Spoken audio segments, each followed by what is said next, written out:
Hello take learners, स्वागत है आपका इस वीडियो में। डे 4 में हमने HTML के बॉयलर प्लेट की बात की थी, पर उसको एक शॉर्ट वीडियो में समझा पाना मेरे लिए बहुत मुश्किल था। सो दैट्स वाई ये वीडियो यहाँ है। So let's start it. Well, जैसा कि आप यहाँ देख सकते हो, ये आपका डॉक्यूमेंट टाइप है, फलाना ढिमकाना बहुत कुछ है। तो ये इसी को पूरी को बॉयलर प्लेट कहते हैं। यहाँ से लेकर के यहाँ तक जितना भी कुछ लिखा है ये सब बॉयलर प्लेट है।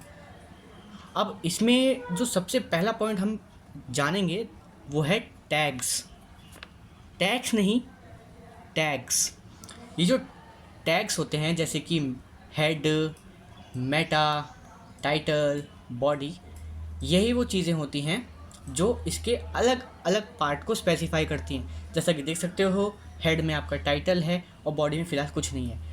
तो ये टैग्स क्या होते हैं, इस बारे में बहुत सारी चीज़ें हैं। अब आपको याद होगा कि मैंने एक शॉर्ट वीडियो में बताया था कि मेटा जो हैं वो एसईओ के अंदर आते हैं। तो ये एसईओ क्या होते हैं? देखो, एसईओ की डेफिनेशन आप गूगल पे देख सकते हो, because you have your mobile phone, आप उसी में देख रहे होगे, या फिर लैपटॉप है, कंप्यूटर है, जो भी है उसमें देख लो। पर इसका जो यूज़ है वो मैं आपको ज़रूर बता सकता हूँ। एसईओ का जो मेन यूज़ होता है, जिसकी फुल फॉर्म है सर्च इंजन ऑप्टिमाइजेशन, वो आपके वेबसाइट को इंटरनेट पे सर्च रैंक देती है। जैसे कि अगर आपके हेड में बहुत सारी स्पेसिफिकेशन है, जैसे कि आप इस चीज़ के लिए हो या उस चीज़ के लिए करते हो, आप बहुत सारा आपने स्पेसिफाई करके रखा है कि आपके वेबसाइट में ये चीज़ें हैं, तो जब भी कोई इंसान उससे रिलेटेड कोई चीज़ पूछेगा तो आपकी वेबसाइट को उसमें सजेस्ट किया जाएगा गूगल के थ्रू कि आप इस वेबसाइट को एक बार चेकआउट करो। अब हेड की बात, टाइटल वगैरह तो हो चुका है, अब बात करते हैं बॉडी की। बॉडी में सबसे पहली चीज़ होती है हमारी हेड। अब हेड का मतलब यहाँ पर ये वाला हेड नहीं, हेड का मतलब है ये वाला हेड। ये वाले हेड का जो मेन पॉइंट होता है उसको हम ऐसे समझ सकते हैं। Well, my mistake, it is my mistake. तो मैं बस इसको यूँ करूँगा, इसको सेव करूँगा and then I will just go boom. इसको एक बार हम करते हैं फाटैक रिलोड। ये है हेड। अब आप हेड में मेन दो तरह की चीज़ें होती हैं, हेड का नाम और हेड का नंबर। वेल, जैसे अगर मैं कहूँ H2, तो H2 में जो हेड होगा वो थोड़ा छोटे साइज़ का होगा।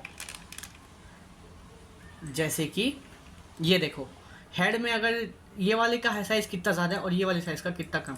अब वहीं अगर मैं इसी को H3 में ऐड कर दूं तो ये जो है इसका साइज़ और छोटा हो जाएगा। देखो, और छोटा हो गया, इसका साइज़ और छोटा हो गया। तो ये जो हेड है इसके H और 1 इसका जो नंबर है वो। अब हम बात करते हैं पैराग्राफ्स की। हेड तो हमारे पास है ही, तो चलो एक काम करते हैं, आगे के यूज़ के लिए इस हेड को बदल कर हम कर देते हैं डे। ठीक है, इसको हम डे 1 करके, इसको भी हम ओप्स, इसको भी हम डे 2 कर देते हैं एंड इसको भी हम कर देते हैं डे 3। तो अभी हम इसके आगे ज़रूरत पड़ेगी। अब आते हैं हम पैराग्राफ पे। ये होता है हमारा पैराग्राफ। अब इससे पहले मैं पैराग्राफ में और अंदर जाऊँ, मैं आपको बता दूँ कि हम यहाँ पे लॉरेम का बहुत यूज़ करने वाले हैं। लॉरेम 25, लॉरेम 50, इसका हम बहुत यूज़ करने वाले हैं, क्योंकि ये जो चीज़ है ये हमारे डमी वर्ड्स को जनरेट करने में बहुत हेल्प करता है। तो अगर मैं कहीं लिखूँ लॉरेम करके, तो आप बस इतना सोचना कि बस ये डमी वर्ड्स यूज़ कर रहा है ताकि ये आगे कर सके। वेल, अब आपने बोला कि ऐसा है भैया, फिर और क्या? वेल, अब मान लो हमको इस डॉलर को थोड़ा सा स्पेसिफिक करना है, तो इसका मतलब ये है कि या तो हम इसको इटैलिक कर दें या बोल्ड कर दें। तो पहले में क्या होता था, पहले बी और आई टैग्स का यूज़ करते थे, पर अब ऐसा नहीं होता। अब कुछ भी करना होता है तो हम यूज़ करते हैं स्ट्रॉन्ग का। ये जो स्ट्रॉन्ग आप देख रहे हो, इसके बीच में आप कुछ भी लिखो तो वो जो चीज़ है वो हाईलाइट हो जाएगी ऐसे।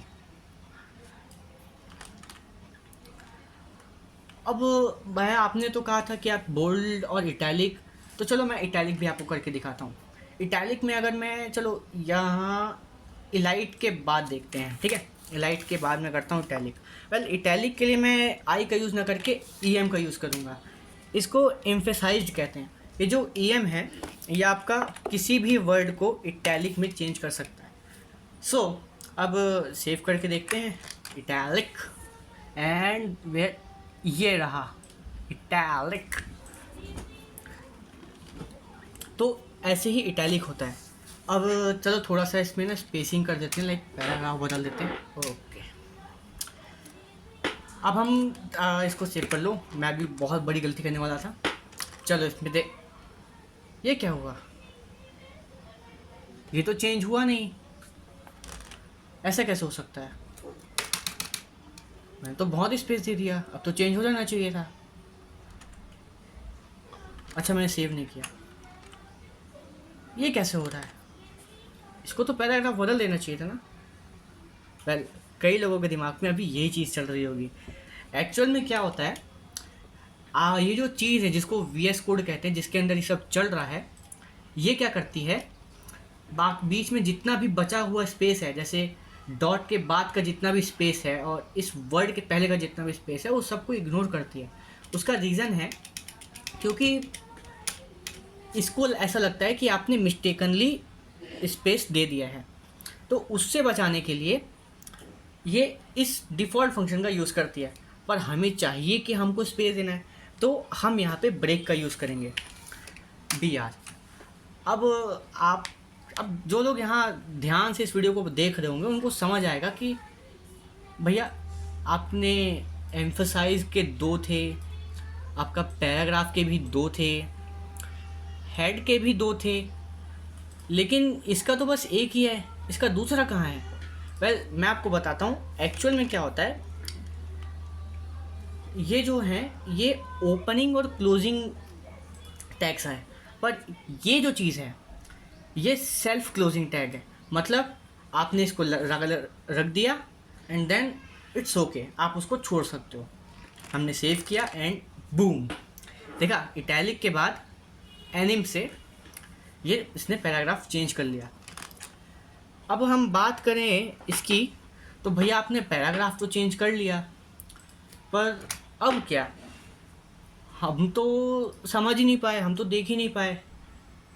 आप कुछ ऐसा क्यों नहीं ऐड करते जिससे हम ये देख पाएँ कि हाँ 2 पैराग्राफ अलग हो चुके हैं? तो देखो मैं आपका बड़ा भैया हूँ और आपकी इच्छा इज़ लाइक माई रिस्पॉन्सिबिलिटी, तो आई विल ऐड दिस। अब इससे क्या होता है, एक चलो देख ही लो यार, तुम ये देखो, इससे एक हॉरिजॉन्टल लाइन क्रिएट हो जाती है। ये जो हॉरिजॉन्टल लाइन है ये आराम से किसी भी 2 पैराग्राफ के बीच में डिफरेंशिएट करने के लिए बहुत हेल्प करती है। अब अगर मान लो मुझे लिखना है कोई और एक लाइन है ना, तो मैं क्या करूँगा, I would just paragraph create करो, इसको लिखो 50, 500, 5000 क्रिएट। अब इसको अगर मैं ले कर दूँ तो ये देखो ये पोर्शन अलग हो गया, ये पोर्शन अलग हो गया और ये वाला पूरा पोर्शन अलग हो गया। तो यही जो सेम चीज़ है ये आपका बहुत ज़्यादा हेल्प करती है जब आपका इंटरनेट किसी चीज़ को देख रहा हो।